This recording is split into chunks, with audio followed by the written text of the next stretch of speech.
Salve saudara-saudari yang terkasih, perkenalkan nama saya Marcelina. Baik, pada video kali ini saya akan membahas apa itu Arianisme, Nestorianisme, dan konsili-konsili yang diadakan oleh gereja. Yang pertama itu adalah apa itu Arianisme? Arianisme adalah ajaran sesat yang muncul dalam gereja pada abad keempat yang dipelopori dan dipimpin oleh Arius.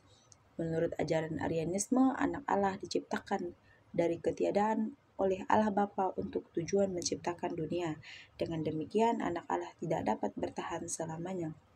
Oleh karena itu, anak Allah sehakikat dengan Bapa. Ia adalah makhluk yang dapat berubah, yang berarti dia juga dapat binasa dan berdosa. Kemuliaannya sebagai anak Allah berasal dari kesetiaannya kepada kehendak Tuhan dalam sinode di Alexandria tahun 320 dan kemudian dalam konsili Nisea tahun 325. Arianisme dianggap sebagai ajaran sesat. Sikap Kaisar Romawi selalu berubah meskipun Arianisme dikutuk sebagai ajaran sesat. Pemerintah kadang-kadang mendukung Arianisme dan kadang-kadang juga menghalanginya. Bahkan Arius sendiri sempat dipulihkan kejabatan keuskupannya, tetapi ia meninggal secara tiba-tiba. Arianisme membuat gereja sendiri di luar gereja resmi. Aliran ini dengan cepat menyebarkan Injil di kalangan orang Goth, membuat mereka menjadi orang Kristen Arian hingga abad kelima. Nah, selanjutnya apa itu Nestorianisme? Yang Nestorianisme adalah doktrin yang salah yang menganggap Kristus sebagai dua individu, satu manusia dan satu Tuhan. Ajaran ini juga menyatakan bahwa Maria hanyalah ibu dari Kristus yang manusiawi dan bukan Bunda Allah atau Theotokos. Ajaran ini dinamai oleh Nestorius, Patriark Konstantinopel 428-431. Di bawah pimpinan Santa Cyril dari Alexandria, konsili di Efesus 431 mengutuk Nestorianisme. Selain itu, konsili tersebut mengakui Yesus Kristus sebagai pribadi ilahi yang satu dan sama dan menegakkan gelar Maria Theotokos dalam dua kodrat tanpa pemisah, tanpa pembagian.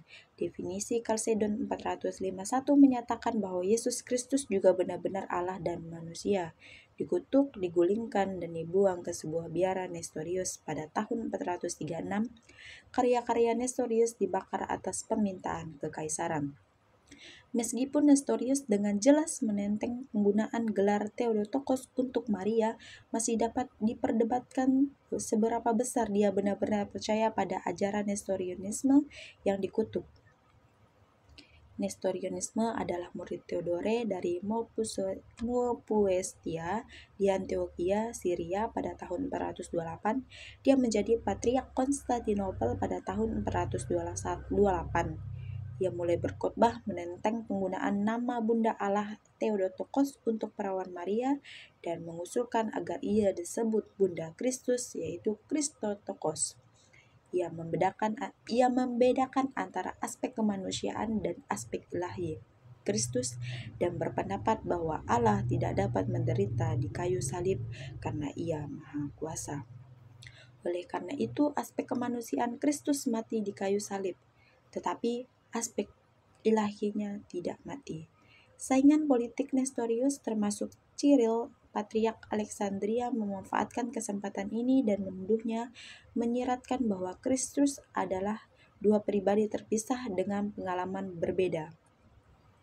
Dalam jawabannya, Nestorius menyatakan bahwa ia percaya bahwa Kristus memang satu pribadi, yaitu prosopon dalam bahasa Yunani. Dalam konteks kristologi, pandangannya dari sudut pandang teologi Chalcedon yang dianut oleh sebagian besar gereja di barat dan ortodoks memiliki dampak yang signifikan terhadap teologi dan teologi Ekaristi. Selama reformasi Protestan, beberapa kelompok dituduh menghidupkan kembali perselisihan Nestorius ketika mereka menolak kehadiran nyata. Istilah ini digunakan dalam berbagai tradisi Kristiani untuk menggambarkan keyakinan bahwa dalam Ekaristi Yesus Kristus benar-benar dan bukan hanya secara simbolis atau representasi atau dengan kuasanya. Ia hadir dalam apa yang sebelumnya hanya berupa roti dan anggur. Lalu selanjutnya yaitu tokoh-tokoh zaman patristik atau para apologetik yang dengan giat membela iman Kristiani dan ajaran Arianisme dan Nestorianisme. Patristik adalah periode setelah Perjanjian Baru dan berlangsung hingga abad ke-8. Ada beberapa yang mengatakan bahwa periode ini berlanjut hingga zaman Thomas Aquinas. Hingga abad ke-8, bapak-bapak gereja pertama kali menggunakan istilah patristik ini. Pada era ini, bapak-bapak gereja terkenal dengan banyaknya karya mereka, termasuk menulis tulisan yang bermanfaat penting bagi kekristenan. Selain itu, bapak-bapak gereja ini dengan berani mempertahankan kebenaran iman Kristen di tengah-tengah bid'ah-bid'ah atau ajaran sesat yang muncul di masa itu. Di antaranya Justinus Martir, Athanasius, Clement dari Alexandria, Gregorius dari Nisa, Tertullianus, Origenes, Irenaeus dari Lyonis, Crispianus, Basilius, Agustinus dari Hippo, Cyrilius, dan Alexandria, Pelagius, dan Nestorius adalah bapak-bapak gereja patristik yang terkenal. Nah, selanjutnya, konsili-konsili yang diadakan oleh gereja untuk mengkonter ajaran Arianisme dan Nestorianisme. Yang pertama, Konsili Nisea I 325 Masehi diadakan di Nikea pada masa pemerintahan Kaisar Konstantinus Agung. Konsili ini menegaskan bahwa Yesus Kristus adalah sehakikat dengan Bapa, menolak ajaran Arianisme yang menyatakan bahwa Yesus adalah ciptaan. Lalu yang kedua adalah Konsili Efesus 431 Masehi, diselenggarakan di Efesus di bawah kepemimpinan Kaisar Theodosius II. Konsili ini mengutuk ajaran Nestorianisme yang memisahkan dua kodrat Kristus, menegaskan bahwa Kristus adalah salah satu pribadi dengan dua kodrat yang tidak terpisahkan. Kedua konsili ini sangat penting dalam membentuk doktrin Kristen dan menegaskan keutuhan ajaran tentang Kristus. Lalu yang ketiga adalah Konsili Kalsedon 451 Masehi diadakan di Kalsedon di bawah kepemimpinan Kaisar Marcianus. Konsili ini memperkuat keputusan Konsili Efesus dengan menegaskan bahwa Yesus Kristus memiliki dua kodrat, yaitu kodrat ilahi dan kodrat manusia, yang bersatu dalam satu pribadi tanpa campur aduk atau perubahan. Lalu yang ketiga adalah Konsili Konstantinopel II 553 Masehi yang diselenggarakan di Konstantinopel pada masa pemerintahan Kaisar Justinus I.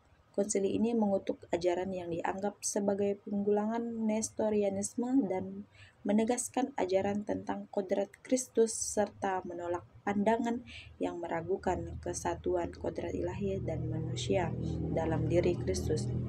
Lalu yang keempat ada Konsili Konstantinopel III 680 sampai 681 Masehi diadakan di Konstantinopel juga di bawah kepemimpinan Kaisar Justinus II.